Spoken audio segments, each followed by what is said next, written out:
Good morning, my dear friend, Professor Marco Cassuto Morselli. Let me briefly introduce you for all those who are going to listen this talk. It's not an interview, this conversation, this dialogue, because this is not the interview. I feel that the word interview is more for a journalistic item, but not for what we would like to do in our conversation. You were born in Rome. You studied philosophy at the University of Roma La Sapienza, and in the Pontifical Gregorian University.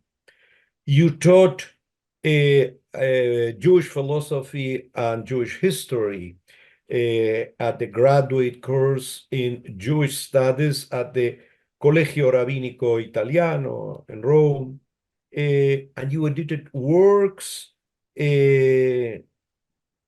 of books by Elia Ben Amosé, Jules Isaac, Moshe Yidl, and Baruch Spinoza. You wrote a lot of books.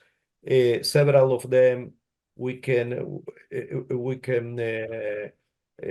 remember right now. The Steps of the Messiah for a Jewish Theology of Christianity. Of What We Cannot Speak, Spinoza's Messianic Theology.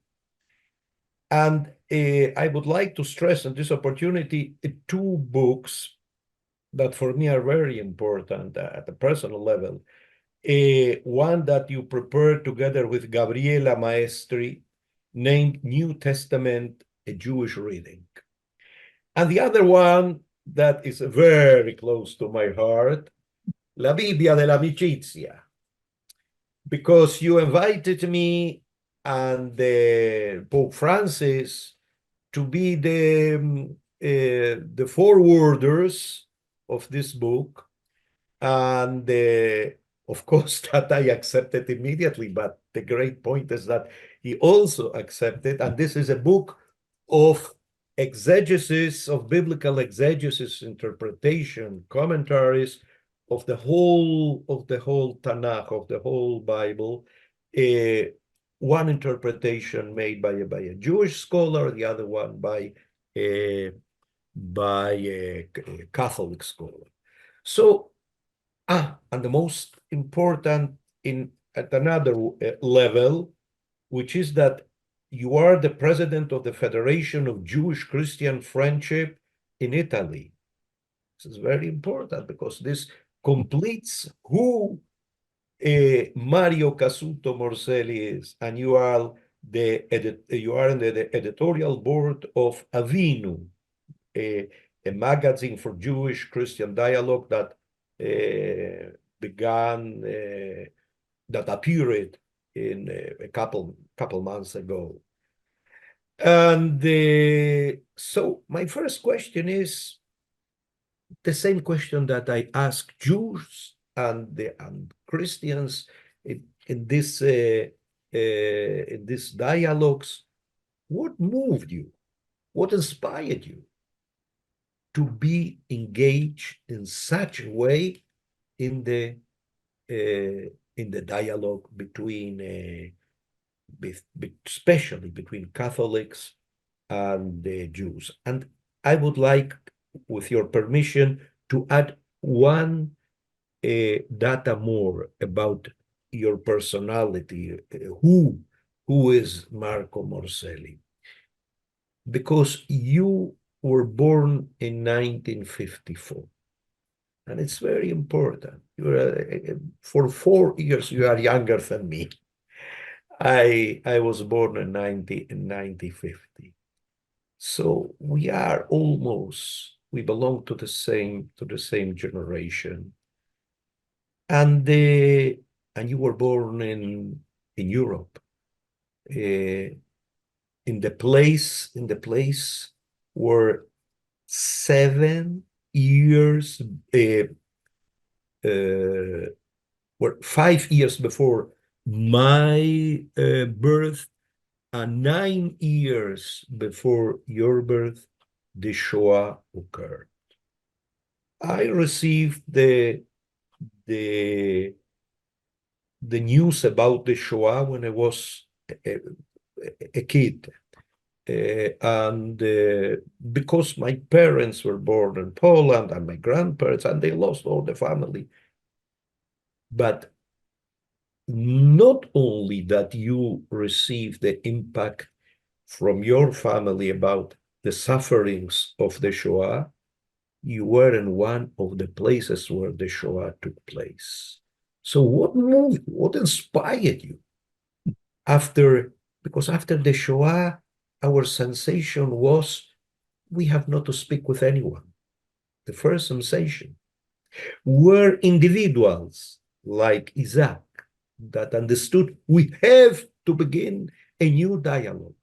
But how was that you engaged yourself such deeply on the issue of dialogue? Well, it's a very difficult question for me. And the answer is in this little book that I wrote some years ago, Of What We Cannot Speak. Because when I was a child, I had a French mother.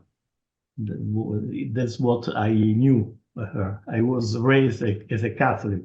My father came from a Catholic family. And years after years, I understood that the story was much more complicated because my mother's family came from Salonika, that now is Greece, but at that time was the Ottoman Empire. And I don't know if you know what happened in Salonika. In 3 months, the whole community was deported to Auschwitz, 55,000 people. But my mother and the family were no more there.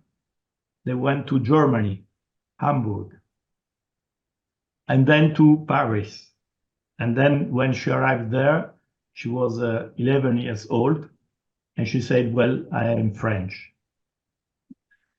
In 1942, they had Italian citizenship because the father of my grandfather was from Leghorn, Livorno, a very important town in the Jewish history. For the Sephardic story, the Mediterranean Judaism, and so on.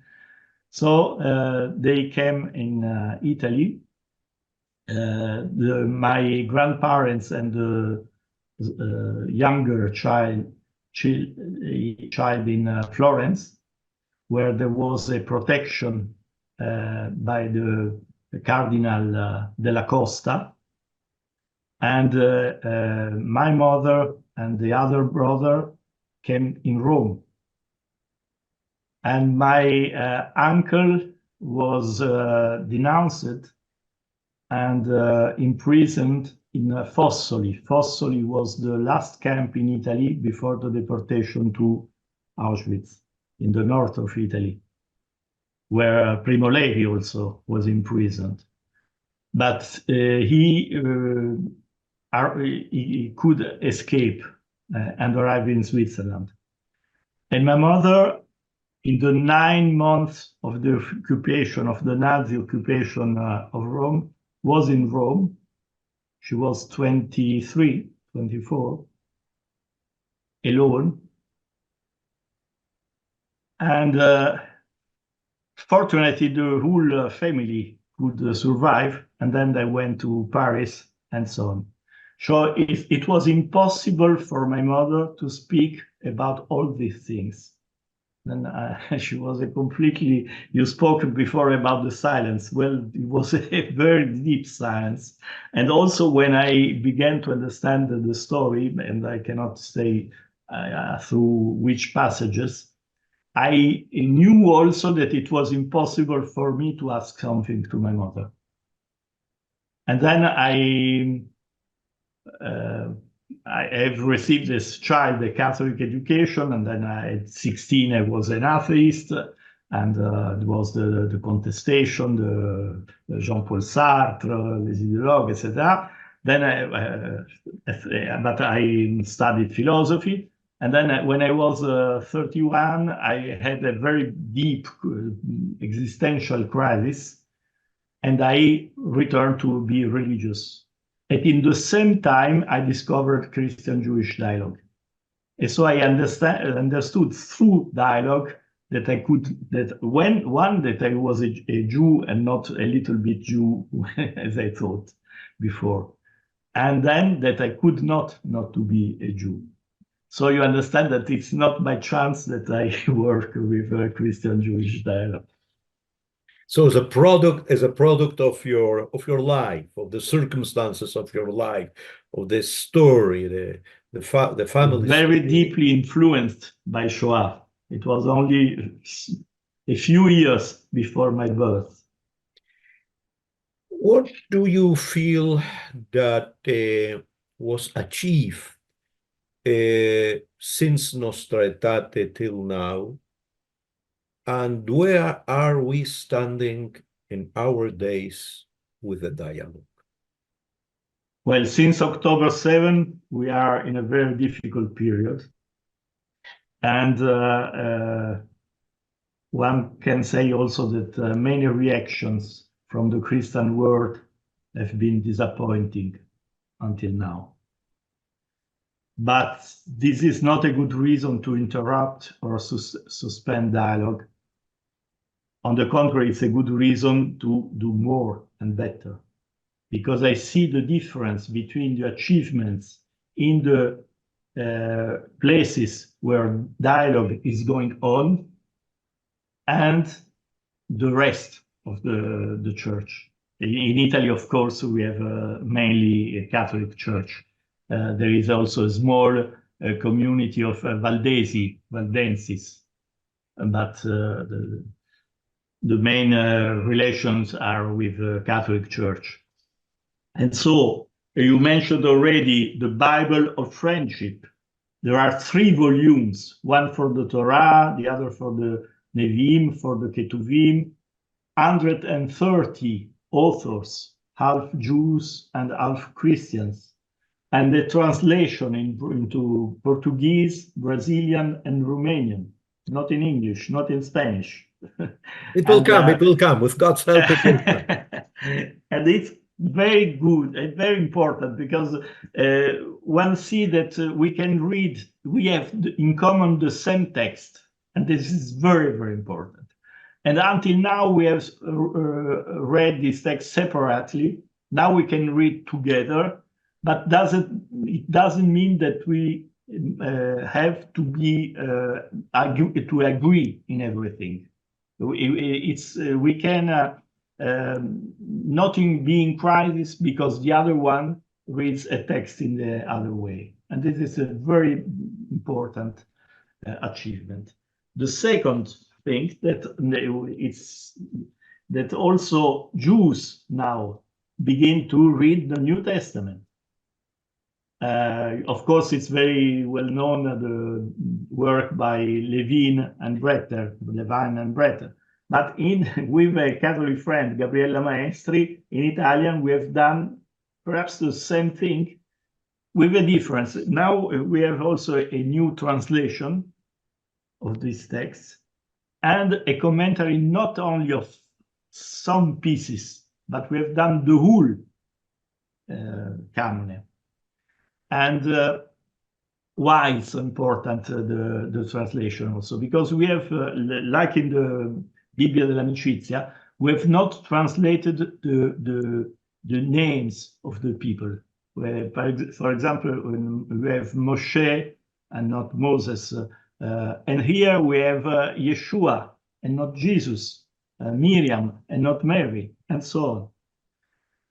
And there is a big problem also for the name of God. We cannot read God. There is no God in the Bible. There is Hashem and there is Elohim. It does make a difference.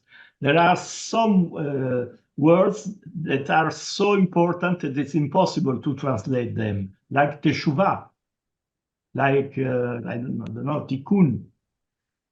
There are some passages who are very important to give to them a new translation. For example, when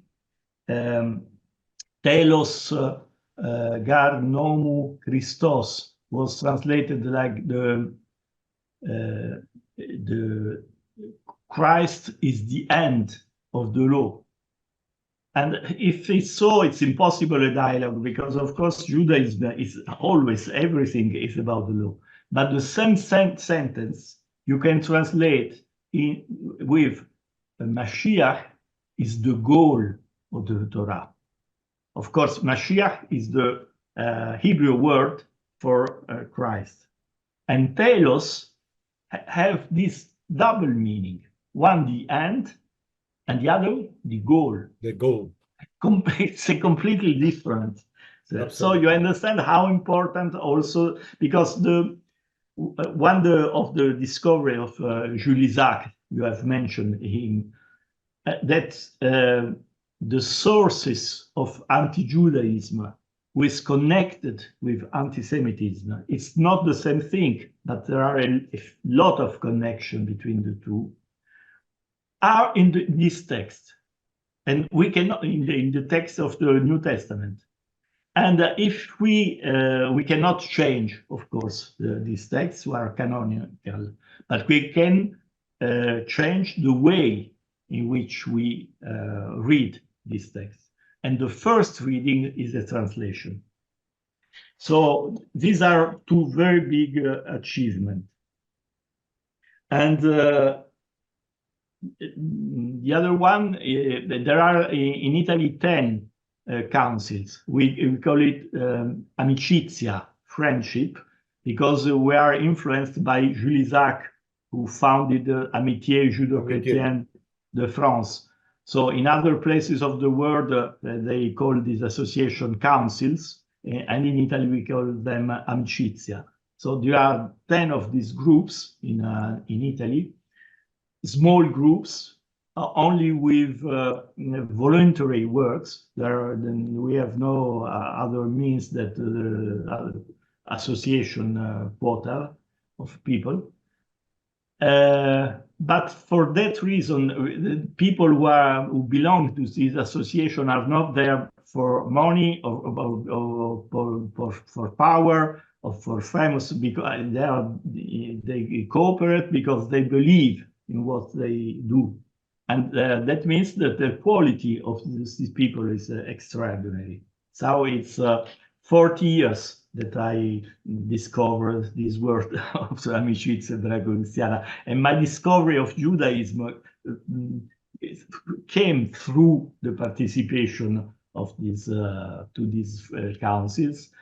One extraordinary woman that I want to mention is Lea Sestieri, who died, she was 105 years old.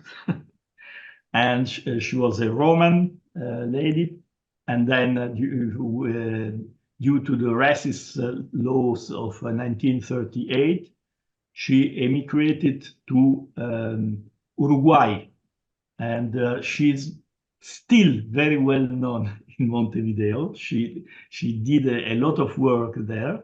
And then she returned to Rome when she was already, she had 70 years old. And it's incredible how the Christian-Jewish dialogue in Italy is in depth for what she has done. And the most important meeting in Italy is in Camaldoli, with a Benedictine monastery in Tuscany, in Arezzo, near Arezzo, when it's now 42 years that every year in December there is this meeting of all the amicizie and other people. And imagine that everything is kasher for the food. the monks have the ability and the sensibility and the kindness to make everything vegetarian, and not only vegetarian, but also kosher. There is the Shabbat, the Friday evening, and the morning of Shabbat, and the Havdalah, and everything. As for a lot of Christians, it's the first possibility to get in touch, to have an experience of Jewish liturgy, because there are very few Jews in Italy, only 35,000 Jews. And in Sicily and in southern Italy, there was the expulsion of Jews after the Gerush Sefarad, because Spain was also ruling this. So in 1942 and 1510, all Jews had to leave or to convert, and then we had Marranism also here. This is the situation of Christian-Jewish dialogue in Italy. Very small word, but very, very interesting. Intensive. Yeah. Look, since a little bit before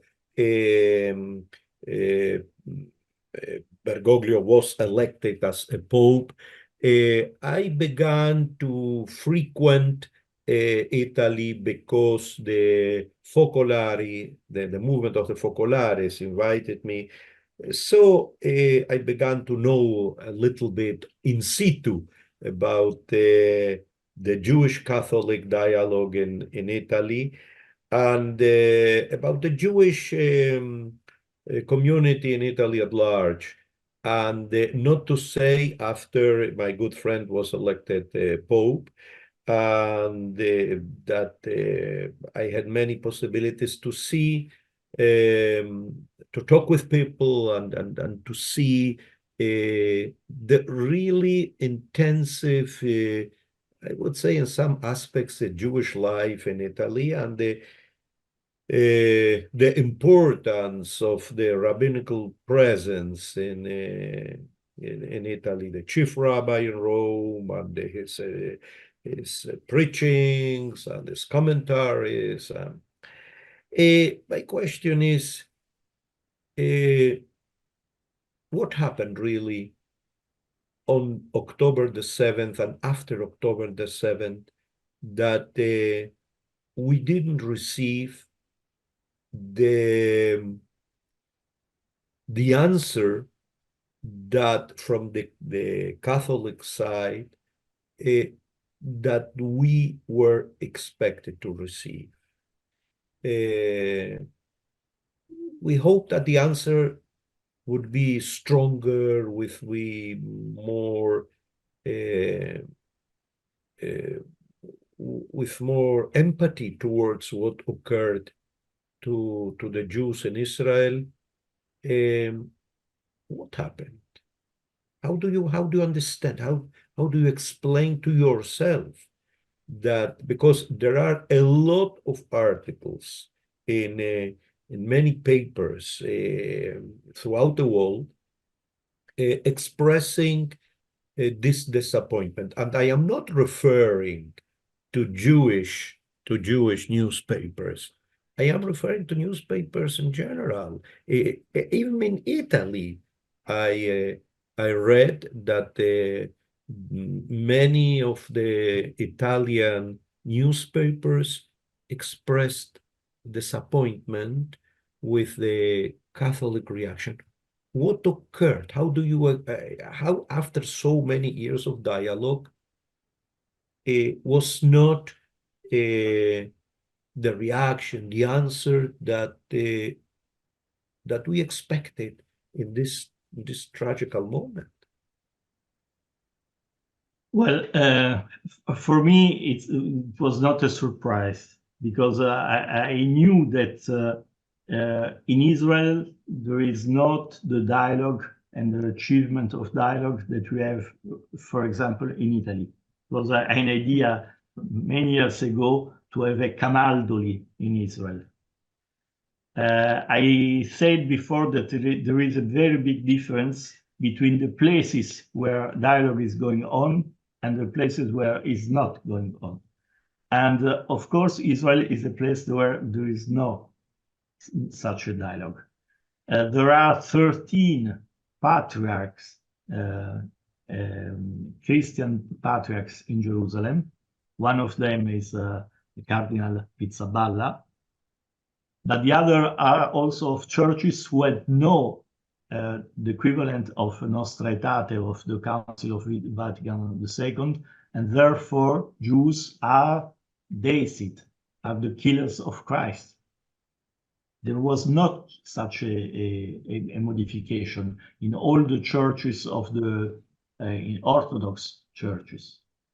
And then, for political reasons, the Christians are mostly Palestinians. Also the priests. Marco, just a moment. Could you? I am seeing you on certain moments. The half. Oh, better. Thanks. Now it's much better. Yes, continue, please. So you understand there is not an Israeli church who could give the voice from inside the church of the suffering of Jewish people in Israel. And there is a Palestinian church who has a direct contact with the church in Rome. This is one difference, one important difference.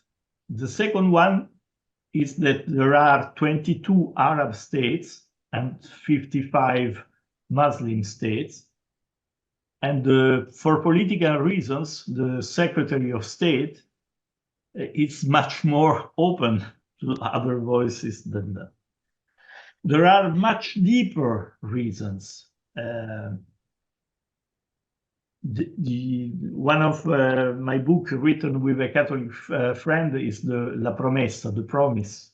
And the idea is the promise to Abraham has never been revoked. And the promise to Abraham has a part also with the Eretz, the promise of the Eretz. And there is a very long story of anti-Zionism in the church. There was a theological motivation of the exile of Israel. When Herzl went to the Vatican to ask help, a recognition of the Zionist movement, the answer was, no, you have not recognized Jesus, we cannot recognize, and so on. It was only in 1993 that the Holy See recognized the state of Israel, 50 years later. So you understand there are very, very deep reasons. And there are a lot of Jews that don't understand how important is Christian-Jewish dialogue.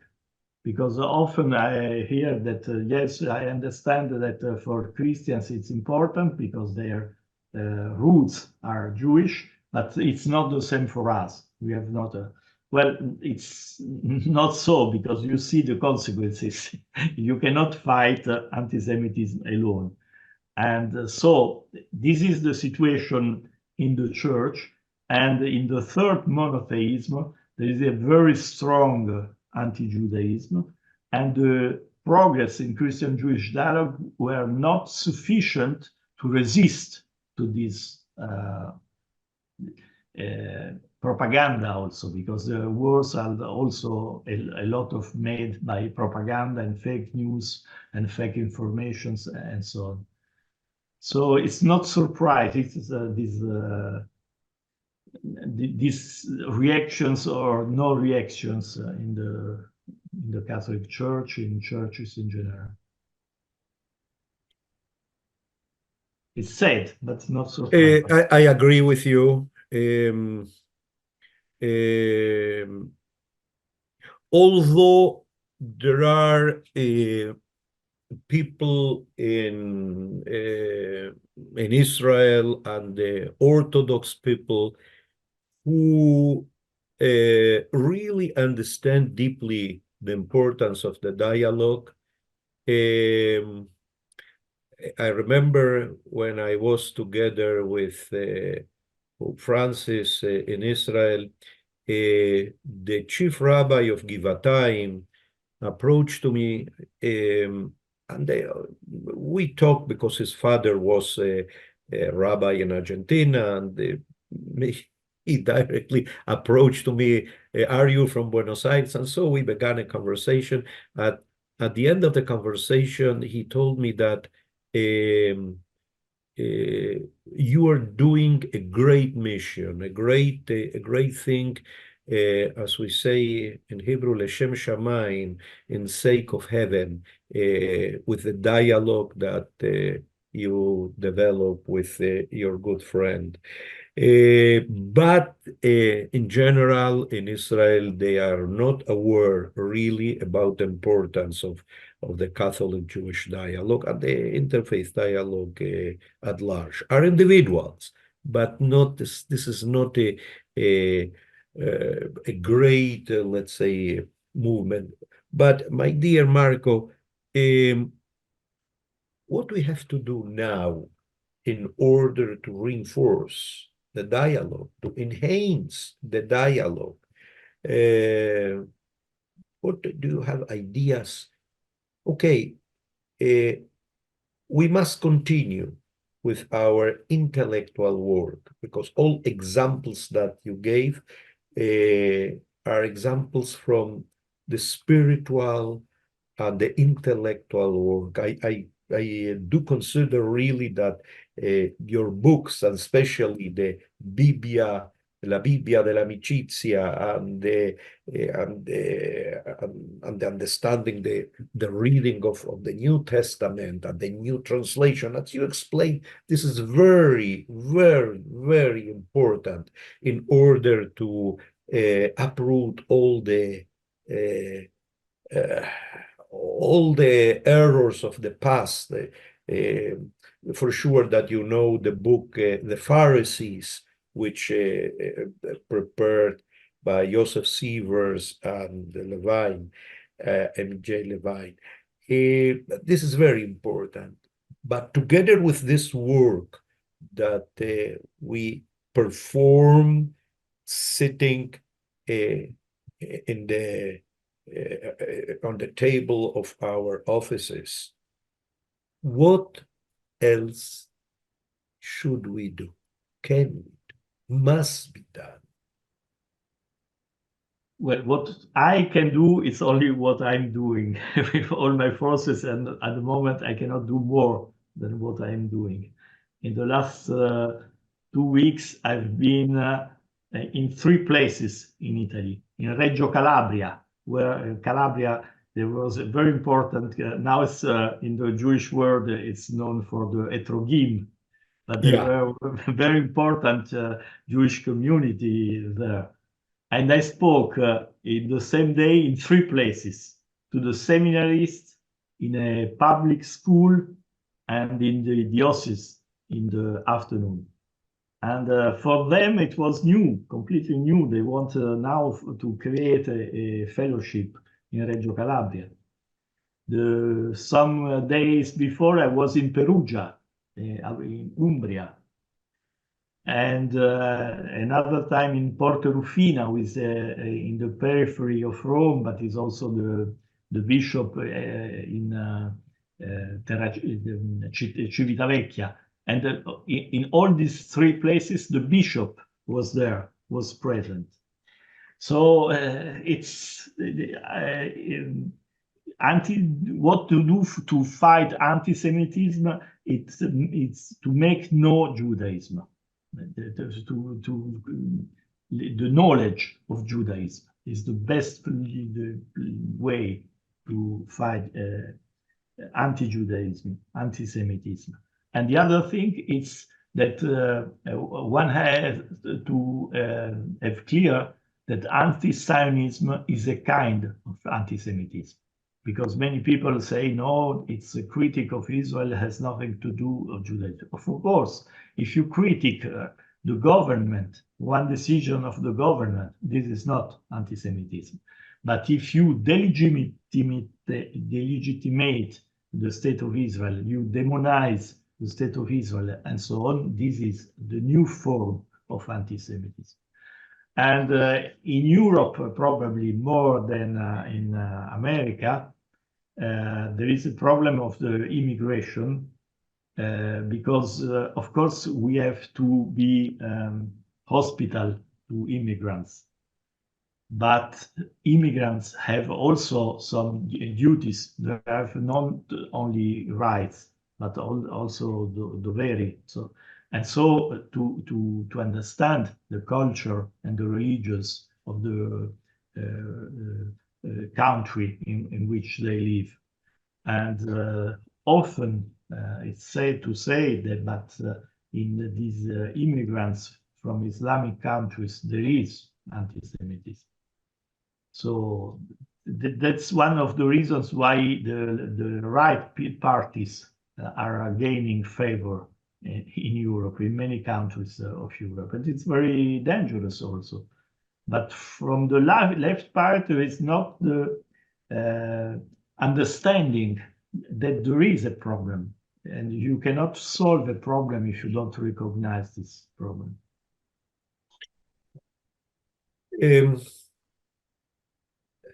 That's true. What we can do is to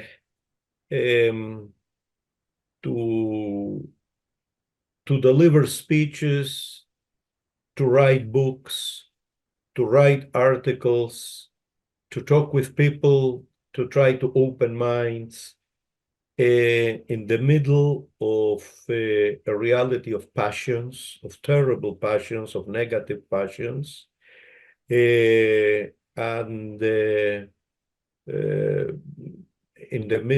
a reality in which there are many bad interests playing great roles in the world, using the media in order to confuse the mind of people. But always there are a moment, there are a situation, because in this war between Gaza and Israel, what I saw is that on many places, not only Jews, but people in general protested against what Hamas did. And this is very important, that many people understood that Hamas is not really the Palestinian people, that there are killers, there are assassins, and they behaved on this way, people without values. So I agree with you. We must continue. We must continue teaching. We must continue producing. We must continue talking in order to, with the hope that on certain moment, all the teachings and all our work will have a really acceptance and a really impact in the history of the world. Without these teachings of spirituality, of the value of the human person, there is no future for humanity. My dear Marco, thank you a lot for this conversation. You know, sometimes in these conversations, what I check is that we have coincidences, yeah, in many issues, in many aspects, in many readings of our reality. Different part of the world, but we are connected. But it's very good to know, to check that what I am thinking, what you are thinking, has also the same echo in the mind, in the understanding, and in the heart of the other, on the other side of the world. Thanks a lot for all you're Thank you to doing, you. It was very interesting. and I appreciate a lot your time, your kindness for this conversation. And let we continue working for peace and for dialogue. Not only for Jews and Catholics, For but humanity. for humanity. You know, a last anecdote. Um, we I recorded together with the then Archbishop of Buenos Aires, Bergoglio, 31 programs for the television in Argentina. Bergoglio had a special channel, the channel of the Archbishopcy of the Archbishop, and we recorded for this channel 31 programs named La Biblia Diálogo Vigente, the Bible, a real Not dialogue. by chance that you had this forward to the video dell'amicizia. Didn't knew Yeah, that. I exactly. didn't know this. So in many opportunities when I commented about what we did many years ago and till our days, what I say is I felt the moderator of the program was an evangelist, and so it was very interfaith, a Jew, an evangelist, a Catholic. So my commentary was my feeling about this program is we try to show the Argentinian society in which the dialogical